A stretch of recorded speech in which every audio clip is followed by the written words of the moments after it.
Is it a good time for a massive short? Let me show you two pieces of the news, which are the most important now, and then I'm going to show you some trade setups that I'm looking at, and you'll be the judge. Again, not financial advice. I don't have a crystal ball, but I've been sharing with you guys quite a few moves that I'm doing, and recently also stemming from some of the analysis in my previous videos, have taken some extra trades over on Bybit.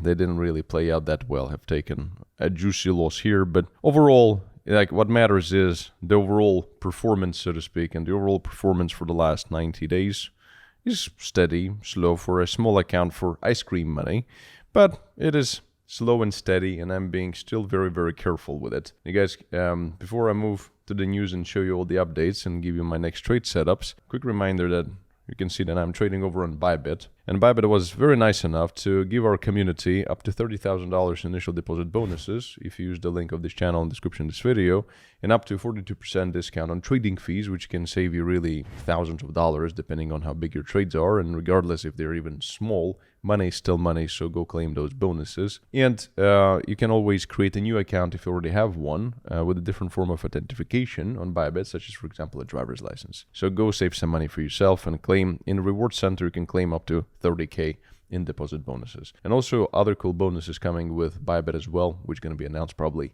this week. So go get ready. Now, before I show you my trade setups, let me give you two pieces of the news that are absolutely incredible. First of all, that Donald Trump is set to open the US retirement market to crypto investments. So, President preparing executive order to allow 401k plans to tap broad pool of alternative assets. And he's talking about different asset classes, but most importantly, digital assets, also metals and funds and equities and stuff like that. So, but now imagine that pension funds in the United States, they're already buying ETFs, they're already buying Bitcoin on a state level. So now imagine what's going to happen and what kind of floodgates it's going to open to crypto when it's going to be automatic in terms of 401k in the United States. If you're from US, you do understand how huge that is. And if you're not from the United States, just to put it in perspective, it is $9 trillion market. And Trump wants to open this to crypto. So people who have retirements and savings in terms of their retirement plans can actually accumulate crypto as part of their retirement on the government level. Wow. Okay, so but this is just long-term news because it's going to take a while for this to come to fruition, even though Trump said that maybe within even a week he would sign something like this, but we never know when it's going to happen. Now, so this is long-term, absolutely incredible, absolutely beautiful. However, here is a piece of news that is kind of boiling up right now, which is quite fresh, and that is that Jerome Powell has been referred to Department of Justice for criminal investigation on 2 counts of perjury, and also he has been referred to DOJ for criminal charges for perjury, and also related to $2.5 billion renovation, one of them, a $2.5 billion renovation to the Federal Reserve building, which made no freaking sense. So they're really going after Powell, really going. Trump says, oh no, I'm not going to fire him. No. Well, he cannot fire him. We know this. But this is the next level of pressure. And Federal Housing Director says that Chair Powell's resignation speech is coming soon. So, in my humble opinion, what's going to happen is, most likely, I don't have a crystal ball. I don't know when it's going to happen.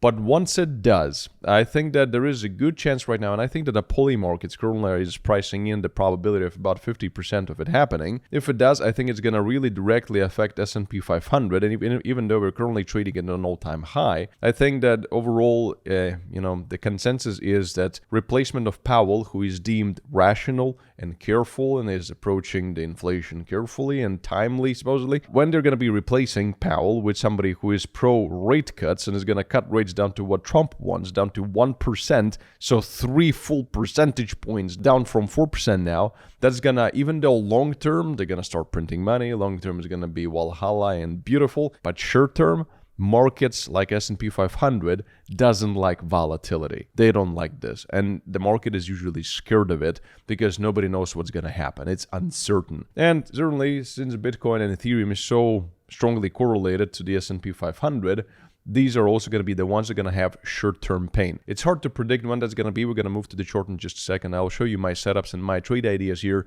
but most of them will probably be for major short trades, but everything in due time. It's also worth noting that in terms of Bitcoin ETF flows, we were saying that yesterday ETF actually sold $130 million worth of Bitcoin, but bought $300 million worth of Ethereum. So the Ethereum craze is not ending. But if we go to the chart and we look at the details, first thing I want you to pay attention to when you're making your decisions in general for swing trades is, for example, the actual Bitcoin dominance. Because Bitcoin dominance has been crashing. The reason why a lot of the altcoins actually pumped like crazy is because the dominance of Bitcoin went from 66%, the devil's number, go figure, all the way down to like 60%. So the money from Bitcoin was flowing into Ethereum and into altcoins subsequently, which is powerful and it is beautiful. But right now, as the world of TA is, we actually are standing at a very important support,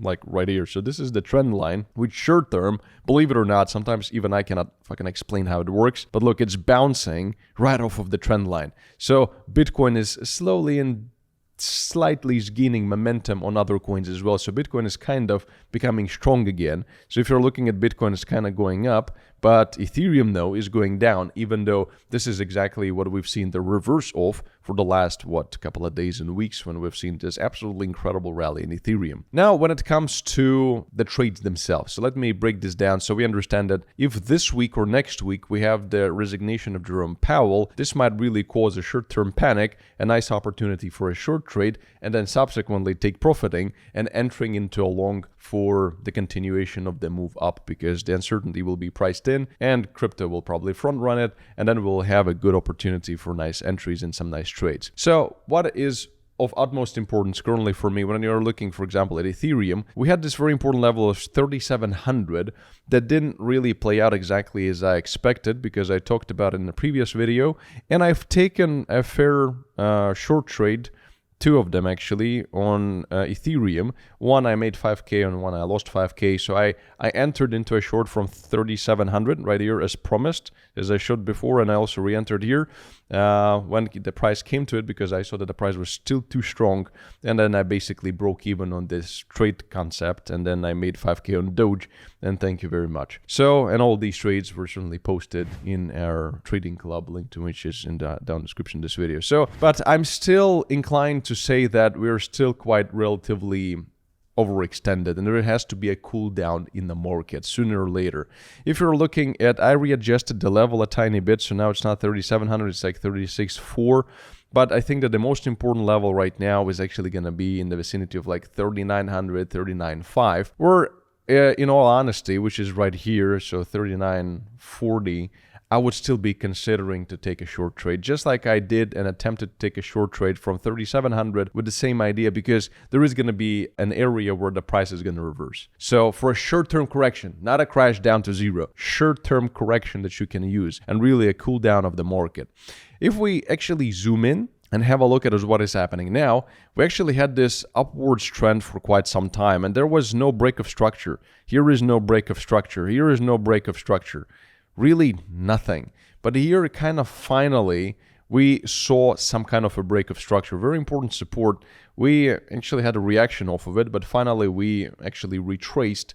And right now we didn't even retest it much. I was thinking to actually, if we come back here and retest the break of structure, to take a short trade into this support level that previously was a resistance level that I readjusted. But my main target here for ETH would probably be 335 for a long trade, because this is a yearly open, and just in general this is a strong order block on the way, and just historically this has always been an important order block for quite some time. It doesn't matter, like, I'm not gonna bore you to death with all these technical details, but that would be something that would probably be most interesting. If we have this break of structure, we retest these levels, we go down here on this kind of, maybe if Jerome Powell resigns, and this kind of big fear, and then just to consolidate, maybe dip a bit lower, and then go retest this level. And these would be very nice moves that kind of could be explained, but again, you need to use proper risk and money management, have some experience in order to do this. But this is something I'm currently looking at. Could it be that we just pump straight into 39 or like 4K?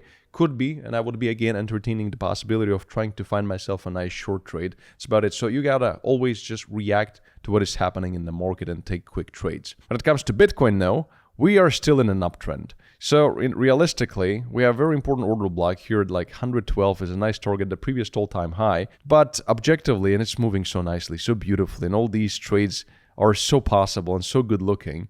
And if we just zoom out a tiny bit, then we're going to have this resistance that turned into support here. And same idea, same concept. And considering that ETFs for the first time actually sold Bitcoin, I would not be surprised for us to break this level. Again, I'm not a fortune teller, but that would be nice for me to see. That will give me some good trade ideas and come down to like 112 and then keep consolidating in this range so that we can have a nice old season and this Jerome Powell correction cool down at the market or some other reason, who knows what they fucking come up with, and then the continuation of the up move in the altcoins. So that would really be something nice that I want to see, and certainly the break of structure in this support in terms of Bitcoin dominance, so we open up the road to more capital to flow into altcoins. Guys, and check out this quick video popping up on your screen as to how to trade crypto, Bitcoin, etc. with proper risk and money management. And if you think you know how to trade, you're gonna probably learn a few things, and if you don't know how to trade, you're gonna learn a lot of things. So check it out, and I'll see you next video.